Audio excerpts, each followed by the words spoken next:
His eyes were bloodshot red. He hugged me so tight and was weeping like a baby. And he kept saying, "This is not what I want for you.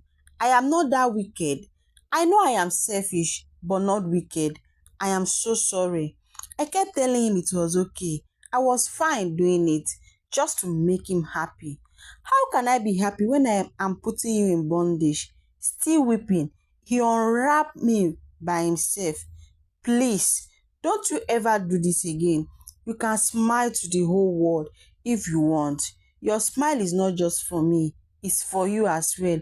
I will not allow my insecurity affect you." John sat on the floor sobbing.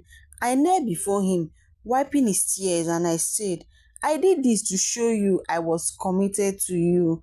Though the foundation of our marriage was wrong, but I decided this marriage was going to work. Please don't feel bad. Even if you want me to be a veiled woman, I will not resist it. But thanks for giving me back my freedom. And I promise you today that I will never give you cause to regret giving me the liberty to smile. I love you so much. I love you too, my dear." John covered his face as more tears flowed. I hugged him and I was wondering what kind of God I was serving, who through the wisdom he gave me broke my husband down and make him see things clearly. Auntie, we had fun, we cooked together and did some loving up. You know that? She smiled. And guess the highlight? The day after he took me out and he was so comfortable with me smiling. In fact, there was a point I was not smiling. He jabbed me playfully by the side and said, "Why are you not smiling?" And out of joy, I gave out one of those epic smile of mine in which John shouted, "Don't stop that smile." He brought out his mini camera and took a picture of me. Auntie, can you believe after we got home, John did a painting of that picture overnight? You know that he paints, right? Huh. I think you mentioned it to me once. I said, "Auntie, I have been over the moon for the past 4 days. I obey the rule of being crucified by one you love. I keep my personal interest in obedience, and God Himself resurrected me surprisingly. Afterward came my victory, just like Jesus." I found myself clapping for Wofi and telling her a big congratulations. "So now, no more divorce or separation for you." I asked, "Auntie, do I need it anymore? God has healed my marriage. A little playing the fool and my joy is full." Well, not everyone can play the fool. You are so right, ma. And that is why a lot of people lose their marriages and other good things. So where is uncle? With his mistress, I blotted out before knowing I did. And that was silence, a big silence in the room. For about a minute, I know what I was wondering if she had me well. I was also wondering what came over me. His mistress? What do you mean? What if I asked in a very soft, confused voice? A voice that broke me into uncountable pieces. I must have wept for over 10 minutes as I recounted everything to her. She was as shocked as I was shocked. "Jesus," was all she kept saying. After about 30 minutes, she asked me the million naira question. "So, what are you planning to do, Auntie?" I am planning to relocate to the US, start a new life with my children, and watch what God will do. If Henry returns back to his senses, all well and good. But if he does not, still good. The end of a marriage is not the end of the world. Just like that, you plan on giving up just like that on your 15 years marriage. Auntie, all those messages you used to preach, did it ever register with you, or you were just giving people spiritual food and starving yourself? What if I ask? This is too much. Henry loves the woman and he has threatened me that if anything happens to the other woman, he will hurt me. To avoid problem, let me just be on my own. No, you cannot be on your own. God did not create couples to live separately, but as husband and wife. So we just need the wisdom of God. Yes, we are going to pray, but more of wisdom and submission. Sub what? I thought to myself, how? How can I submit to a man who was hurting me? Didn't she know what she was talking about? At that point, I just turned off. I did not hear a bit of what she was saying anymore. Her mouth was just moving. After about 45 minutes, she told me she was leaving. After she left, I called my sister just to say hi and mention if it was possible that we were coming for a short break at her place in Texas. Days passed, Henry did not come back home, and my pride did not let me call him either. After 8 days of Henry absence from home, I officially became enraged. I picked my phone to call him to give him the blasting of his life. Hello? Henry, so the witch has officially caged your brain. You left me broken and not even a call to check if I was okay. What if I've committed suicide? I say, boiling in anger. I know you cannot do that. Esty, I am sorry. Margaret is the one holding me down. She has refused to let me go. She said, now that you know everything, you might stop me from seeing her. Jesus! Was this my husband speaking or 5 years old boy? I thought as I wanted to scream out, but rather I just say, give her the phone. And just like a baby Henry handed over the phone to she devil. Hello, ma? The husband snatcher, she devil, said with the most beautiful and lulling voice I had in my life. If the circumstances were right, I could have fallen in love with her voice. And why the unnecessary ma? Was she trying to give me a fake impression about herself, that she was respectful, or trying to act like a good girl before Henry? Please, she should give that to a fool like my husband. That she has tied down with her charm, I thought as I blurted out in anger the next few words, hello Margaret, or whatsoever you call. I don't have much to say to you because I believe you and I are not in the same league. I just want you to think of how callous you are and do the needful before I ask God to punish you. Ma, I know God cannot punish me because I'm also a Christian. I am a born again child of God. She said very calmly, Christy or what? Do you just call yourself Christian?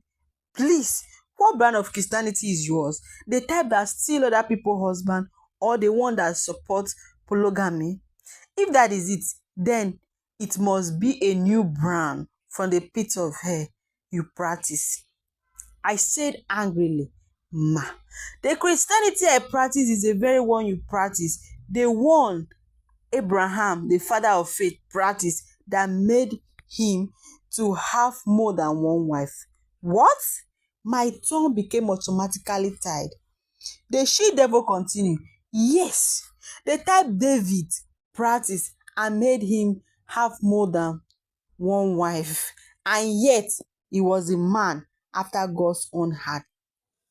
I was as quiet as a graveyard as I unbelievably was listening to this devil quoting scripture from me. Scripture she knew so well.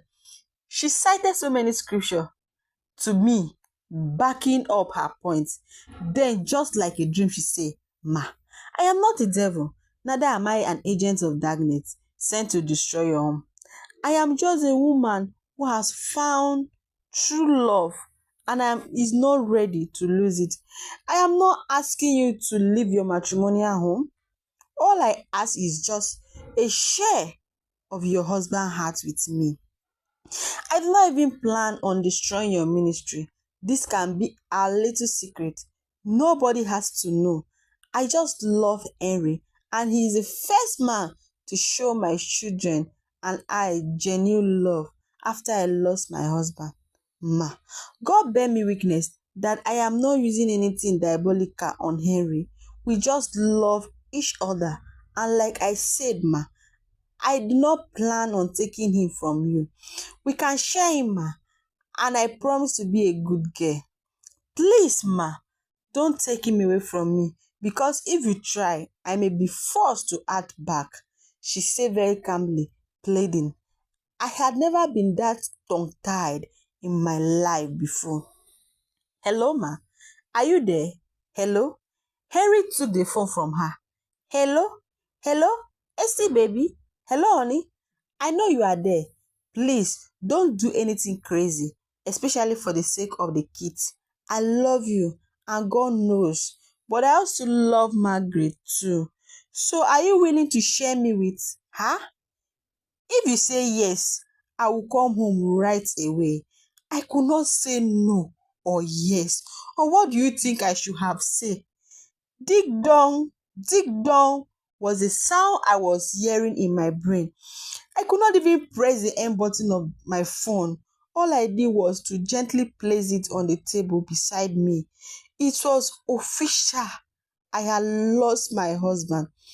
The girl sounded so well cultured, articulated in her points, even though if the circumstances were right, I could have given her the right answers to her biblical setting. I could have told her it was never in God's plan for a man to have two wives, or else he could have made Adam to have two wives, or better still, when Eve messed up, he could have created a new Eve for Adam. I could have told her about David. Being the man after God's own heart had more to do with his relationship with God, not his acquiring of wives. I ought to have told her that David suffered a great deal for having so many wives. God's intention was for him to build a dynasty where his generation will rule Israel from generations to generations. But because of his polygamy, it stopped along the way. I should have told her in capital letters that it was possible for a man or his generation to miss out in God's plan for their lives. As a result of polygamy, I ought to have responded as regards Abraham that it was never God's idea or intention for him to impregnate Hagar. And even when the opportunity came, God asked him to send Hagar away. Yes, hold on. I thought to myself, that is it. I need God to speak to Henry to send Margaret away, just like he spoke to Abraham to send Hagar away for Sarah's sake. I said to myself, as I jump up, so glad I had received the rhema to deliver my marriage. That is the solution. I kept saying to myself, I was not going to accept the evil proposal. I did not call Henry again as I set myself on a 40 days fasting and prayer, asking God to speak to Henry to send Margaret away. But nothing happened. Henry neither called, but rather on the 40th day of my fasting, he came back home. I was super excited as I felt God had answered my prayers. But Esther, I am sorry you did not accept Margaret's proposal. I thought things were going to work out among us, but guess you are proving hard. I am sorry. I will be moving in with Margaret because she is pregnant with my baby and it's a baby boy. And you know how much I have asked you to let us have another baby. Maybe it will turn out to be a boy, but you refuse. So I need to be by her side. I am purposely telling you she's pregnant so that you can pray for her. Because if anything goes wrong with her or the baby, I will ruthlessly hold you responsible, he said before walking out of the house. I could not say a word. I just crashed into the floor and wept. God, why?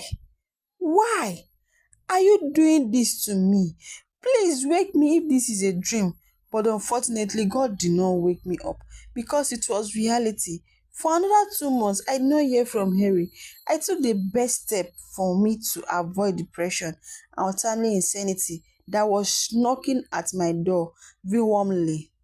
I took my daughters from school and we relocated to Houston, Texas to start a new life. Life in Texas was great. The first month was welcoming.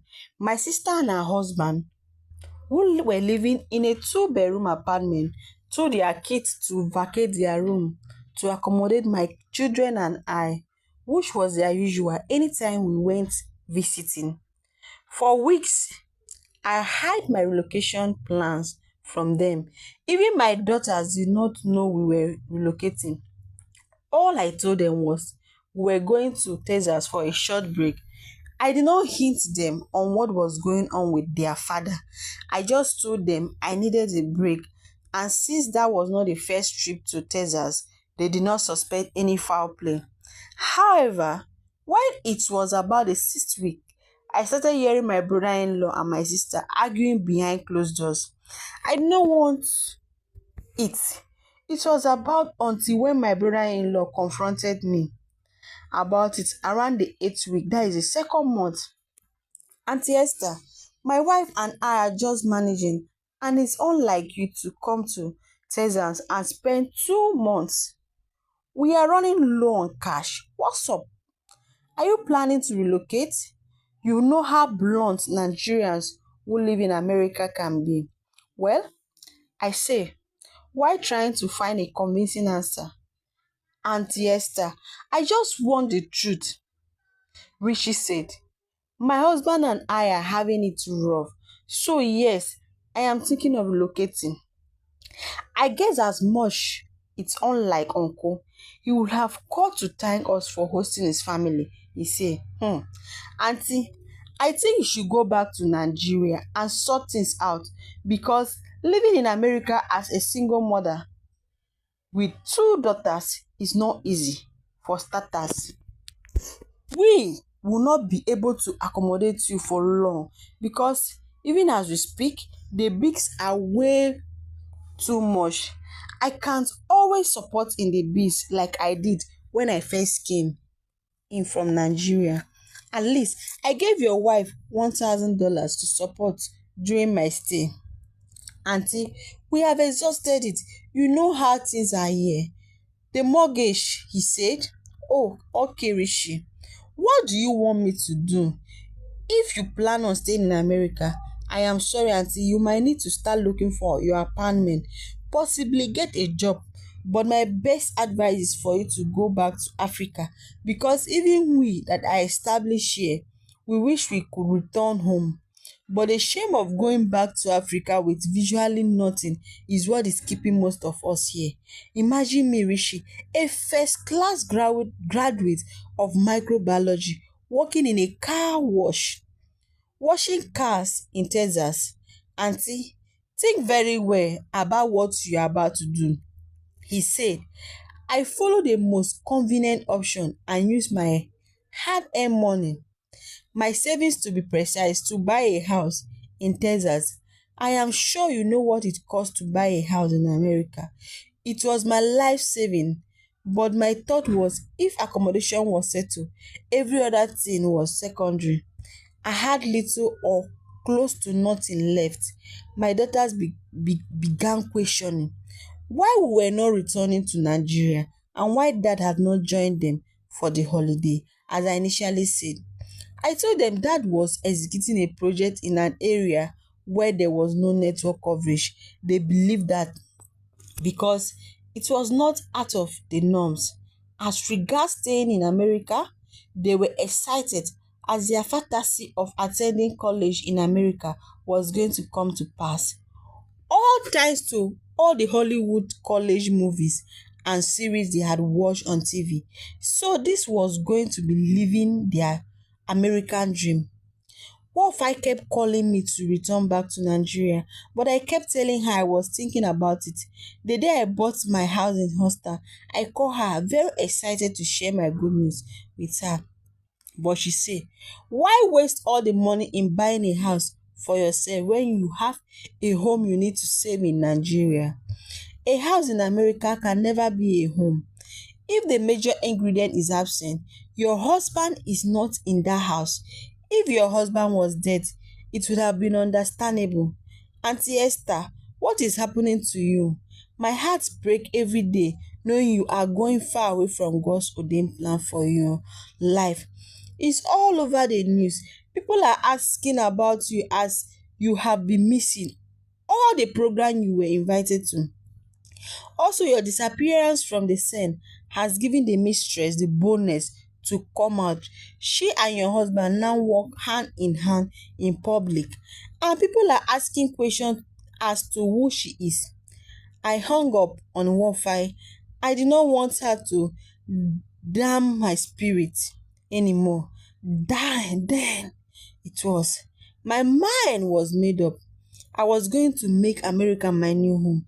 Even if I did not have a husband, I intentionally changed my number so none of my pastor's friends could reach me. The only friend I kept in contact with was a female minister like me who had divorced her husband. My sister, marriage is not by force, so avoid the cause of hypocritical people. I mean, some of our fathers and mothers in the Lord who are not also enjoying their marriage, they will tell you, for the gospel's sake, pretend everything is fine. I beg you. Wouldn't I live my life? My sister, you have made the right choice. Settle in America, and if God is merciful, you marry someone else.